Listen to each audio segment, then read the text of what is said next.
So what to do instead?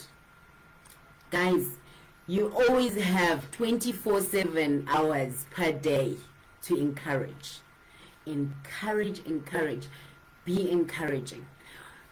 When you're listening, yes, don't listen for just keywords and whatever. But when that person, sometimes when a person is telling you a story, there's moments where you can say, that is so considerate that you would do that, my friend.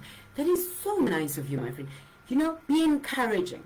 Be encouraging of the fact that they are opening up to you. Be encouraging of some of the characteristics of themselves they are displaying to you or telling you the story about.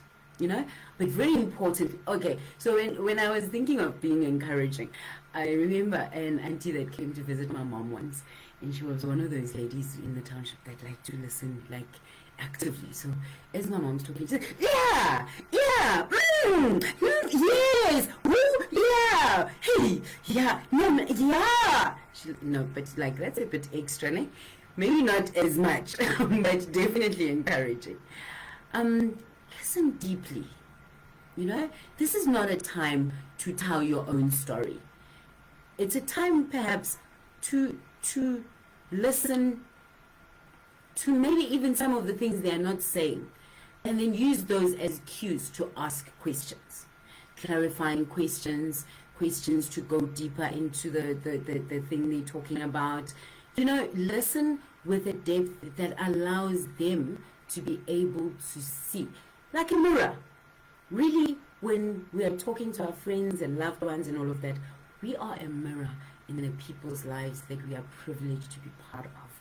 So, like a mirror, be that one that can see this and just say, what is that there? And ask open questions. Not yes, no questions.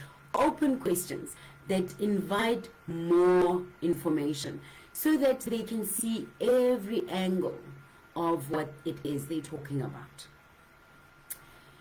And this is how you keep a door open to communication and how you deepen relationships. You connect with the person, you listen deeply, you ask more questions, offer tissues if you must, but don't be like, don't cry, Chomi, don't cry. No, we don't burst the bubble. We allow the person to fully experience their feelings. Of course, if you don't have time right this moment to have like a 3-hour conversation about this, then, Chomi, we can nip this, just like, oops, and then we're going to talk some more later about it and make a time to actually do that. But maybe offer tissues, keep an open face, not those frowny ones that me I would judge. I am so judging you right now. An open face. Maybe, offer a glass of water, but certainly offer more openness. And if you get bored with what to do with yourself, first of all, it's a sign that you're not really listening actively. But secondly, focus on your breath. Just relaxing into yourself and giving this person an open space, that non-judgmental, unconditional acceptance. Unconditional openness, like, I don't agree with you, I don't disagree with you, but I'm here to hold space and listen to what it is that you're saying. And then, of course, reassure them that, Chomi, you do know what you're doing. This is your life. You are able to make the right choice. I have every faith in your ability to make the right decision here. And you have my full support, regardless of what you decide. You have my full support. If you want to talk about this again, maybe in a week's time or whenever you have had a chance to do some of the things that you say, and a nice question that I've been asked by some of my really, really good friends has been, what can I hold you accountable to next week? What can I ask you about this next week that you might want to, have done by then? And that's helpful, because in as much as it's not saying, hurry up and do something about it, whatever, it really is a way to encourage the person to move forward in the situation and not keep telling you same thing over and over and over. At another time, of course, we are friends, we are lovers, we are family.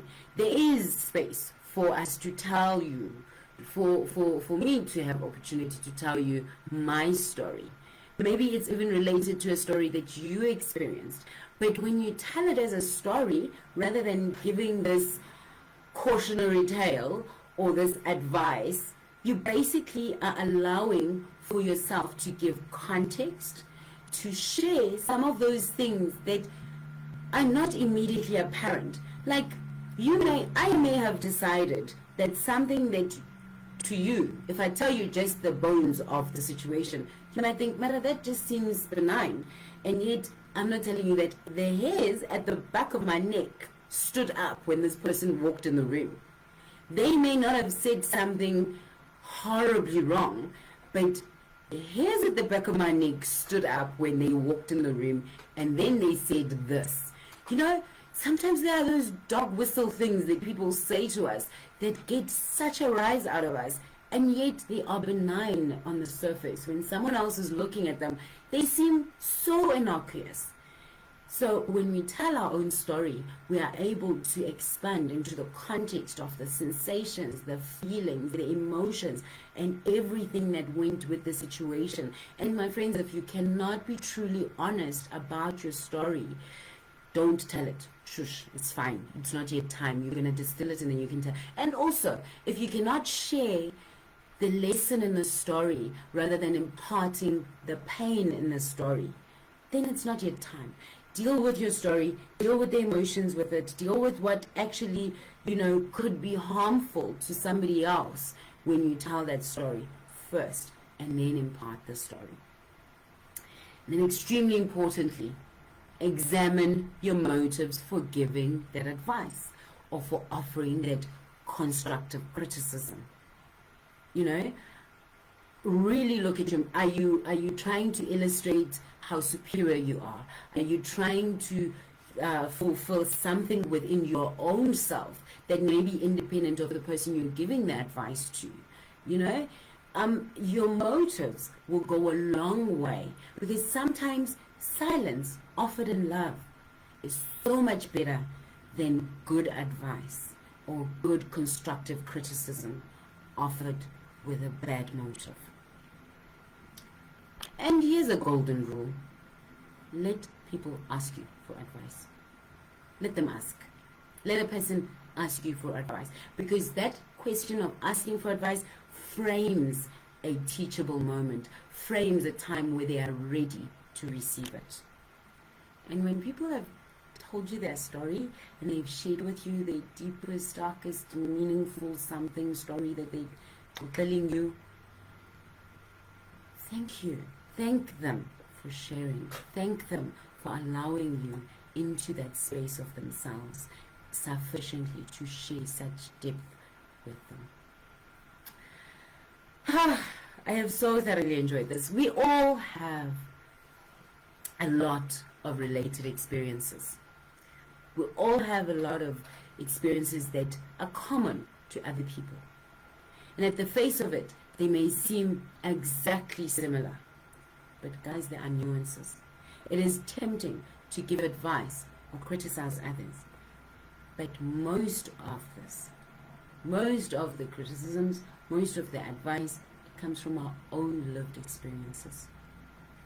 The first rule of living an abundant, fulfilled life is to first do no harm.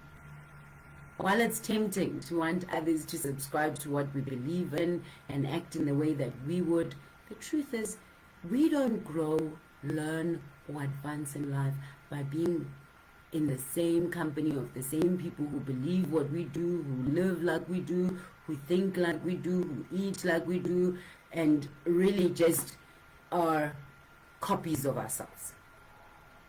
The truest test of courage is in being able to let our others be themselves around us while we do the same, and yet not judge them and not make them feel like less than just because they are different.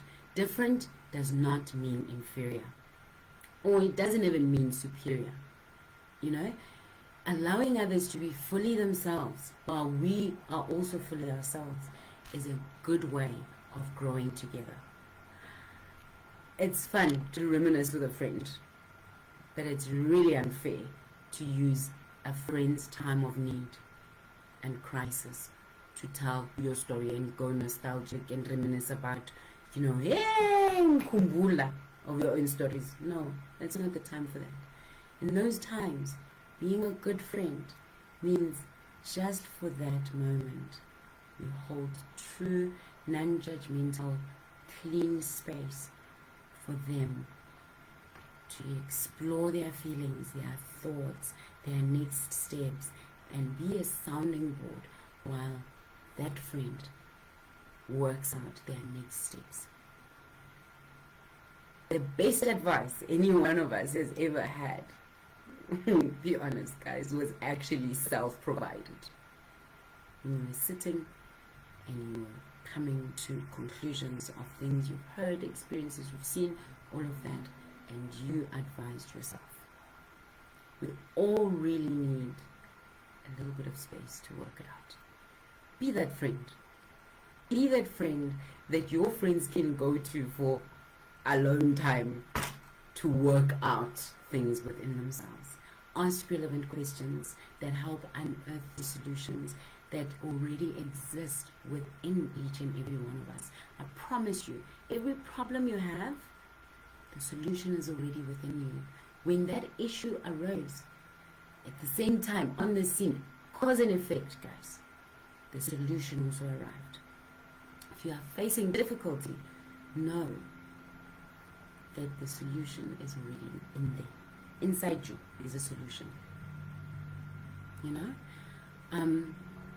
You arrive at the best course of action by unpacking it. So yes, also don't just unpack all of your ish with everybody. Choose those special people that can do this. Trust yourself. Believe in you, because we believe in you. We have faith that you are blooming, that you are blossoming, that you are thriving, even as we speak. This is the Soul Dive. My name is Lebo. I thank you so much for spending this time with us. We absolutely adore being able to speak into your life in this way. If you want to show love to our show, share this with a friend, comment on here. Remember that if you share and like and comment, done. Comment just done. I've liked, I've shared. And we will be able to put you in that running for those wonderful handmade earrings by Black Eba Crafts. You will see I've got a pair on right now myself. These were made specially for me with my name on. So, yeah. Thank you so much for tuning in. Have a fantastic week ahead.